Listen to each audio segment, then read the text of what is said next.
Thank you for listening to the Fierce Audie podcast, where we talk about disability, quackery, parenting, and Jewish life.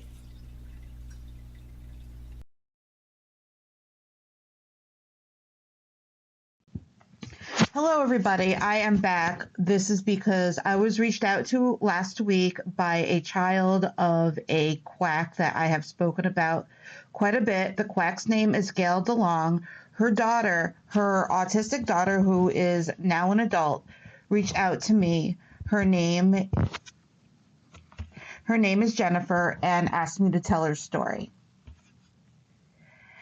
This is the first time I have actually heard from a child of a quack, knowing what their perspective is. I have been wanting to do this for a while. She is quite angry, as to be expected. So yeah, last week I received an email from Jennifer, Gail DeLong's daughter. She blamed this daughter for her getting cancer. Yes, so she called it autism-induced breast cancer. I wish I was kidding. This was the first time that I'm able to tell the story from the child's perspective, the child who has been abused medically just to try to be cured. And it was really interesting reading her story that she sent to me. So, of course, with the quackery, we have the tragedy narrative that we're all familiar with. So, the negative impact of the tragedy narrative. Jessica, the daughter of Gail DeLong, had to deal with the negativity that being subjected to quackery does to a child. This is not just physical abuse. This is emotional and mental abuse as well. In her blog, she writes about her mother's fears for her two children. Both of her daughters are autistic. My mom lets her negative feelings get to her more than most mothers we know. Heck, we know another special needs mom who has 3 kids, 2 of which who are autistic.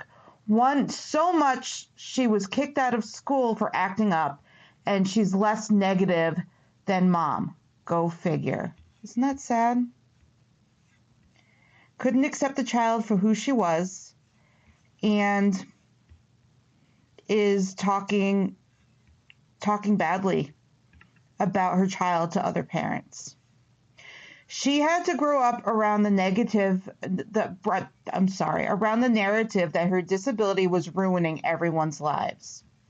In Jennifer's blog, she quotes her mother, "My daughters will never be the people they were meant to be. My younger daughter will never go to college and make me a grandmother. My older daughter will be a terrible mother. No one cares about us, not even our own extended family. Services won't help us. Our country will die. Narcissistic people who care more about themselves than our kids demand praise and attention, etc." And it is not even going into how much the coronavirus is impacting our lives. That is a direct quote from Gail DeLong. Those are not my words. Hearing this made Jennifer cry. The tragedy narrative is all around, and she cannot escape it. Having a quack for a mother just made it worse. Jennifer's mother went on and on about how her life was ruined by her being autistic. She described her quote-unquote outbursts, even though her support needs are not very high and her support needs were not met. Her mother said her outbursts were caused by stress, and that is not far from the truth. In 2011, they were less often because she had fan fiction to hyperfocus on. In high school, it was low stress, but going to college, it was just the opposite. She was being thrown into a world that does not listen, as most of us know. She describes it as a world with chaos and despair, where nobody could trust anyone, not even her pop culture interests, Doctor Who, Benedict Cumberbatch, various actresses and singers, Cartoon Network cartoons could console her. Her advisor complained about Jennifer's wincing, not about anything violent, just about her wincing. And this is because her advisor is very pro neurodiversity. Her mother Gail DeLong hated the advisor for being pro neurodiversity. We all know that neurodiversity and the social model of disability does threaten them. I don't know why, but I know why, but it just doesn't make sense. All Jennifer knew was anti-neurodiversity, and she knew she had to be nice to her because she was an authority figure. A class advisor is an authority figure. Jennifer is scared of the world because of how it treats autistics. People who are autistic do not act neurotypical. Jennifer's mom even talked to another mom who has a physically disabled son. Quote, he makes me look neurotypical by comparison, unquote. They are getting no support either. Most people look at them as if they're freaks or weirdos who just need a good spanking, says Jennifer. Jennifer's mom was referring to Autism Speaks as where she couldn't get any help. Ironically, Jennifer called the child abuse hotline and they suggested for her to go to that hate group to get help. Jennifer's mom resented that she even called. If the tragedy narrative was true, Jennifer would never have graduated from college. Of course, her mother never listened to her. She was, quote unquote, fighting for kids. In July of 2020, the police pulled up to Jennifer because they were concerned that she was walking home from the library in the rain. She felt guilty because the police were involved at all, and it was completely unnecessary. It was so minor. Her mother, Gail DeLong, was impressed that Jennifer was even checking books out of the library. She just wants her mom to know that everything's going to be okay. She is going to graduate school, get a job, get married, give her grandkids, and become the person she expected her to be by the year 3030. That is a lot to put on a child instead of letting them be themselves. This child has had so much pressure put on her since she was little. And that last thing that she said, that is straight out of someone who's been through ABA. It's awful.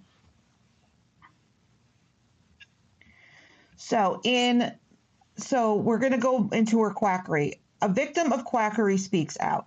May 5th, 2020 was the 15-year anniversary that her family started biomedical treatments on her and her sister. So biomedical is really the different forms of quackery, like we're gonna get into it. For her mom, Gail DeLong, it is a bittersweet milestone. As for Jennifer, she is doing well. As of May 5th, 2020, she was in grad school working towards her librarianship degree. Her sister does have high support needs. Their mother said that her job was only half done. In the early 2000s, the DeLong family had conventional parenting ideas. But Jennifer's aunt said, as much as I know you love your daughter, she is not as verbal as my boys were at her age. Is she okay? She was talking about Jennifer's sister. Their parents watched both girls closely and used ABA on both of them. Jennifer said, it wasn't great for either of us anyway. To put in perspective, one journal entry from my case manager said I would only go to school this one day if there was no ABA.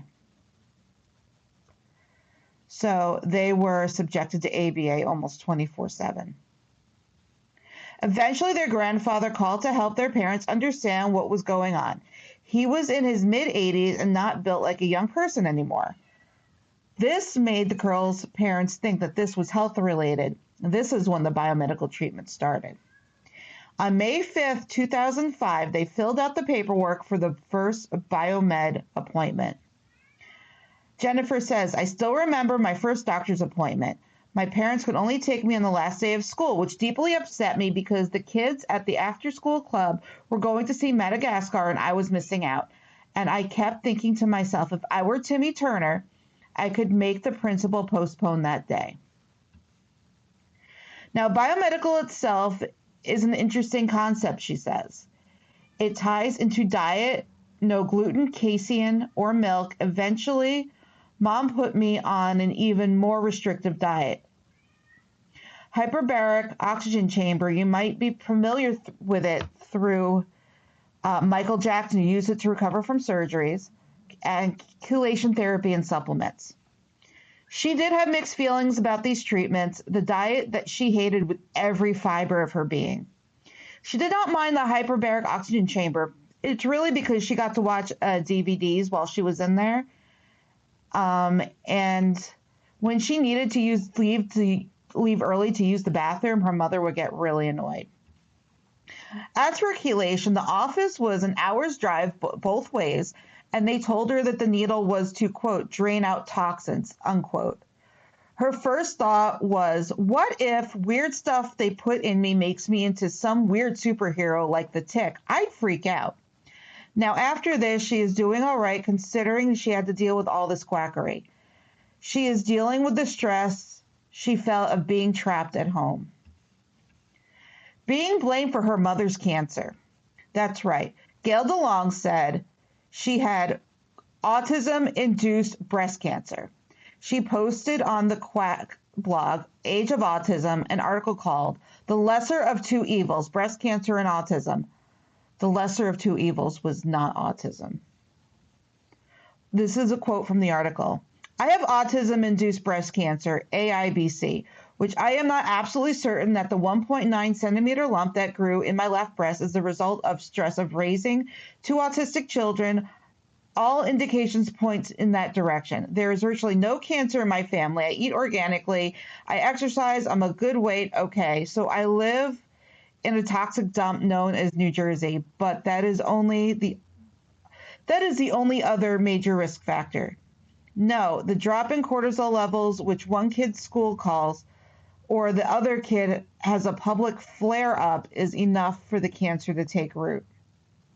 I'd like to know what scientific basis she has, but I bet you she has none because she's a quack.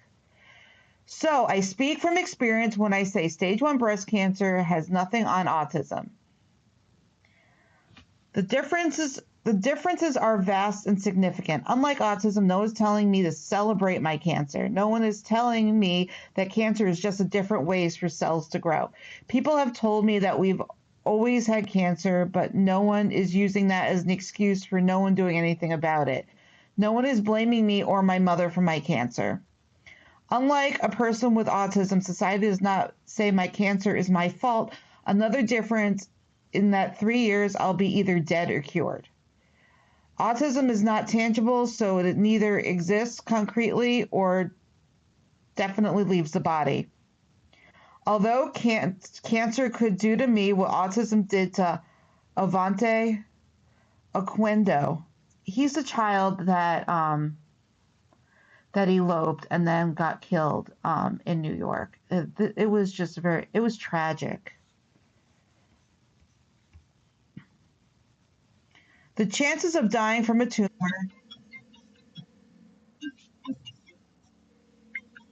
sorry about that.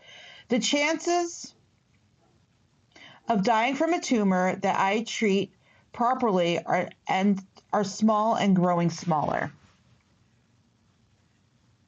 She was treating her cancer with quackery, and she died because she didn't get real treatment. And I'm sure there was a lot more to it, but she did not receive any real treatment.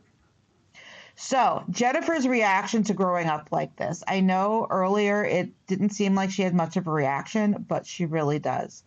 Jennifer also said in an email, my dad is thinking of writing a book on how awful I was. Seriously, just because this is an issue that isn't talked about enough and people think autism is all sunshines and rainbows and blah, blah, blah, blah, blah. They need to know what it's really like. Her reaction to a book if it ever gets written.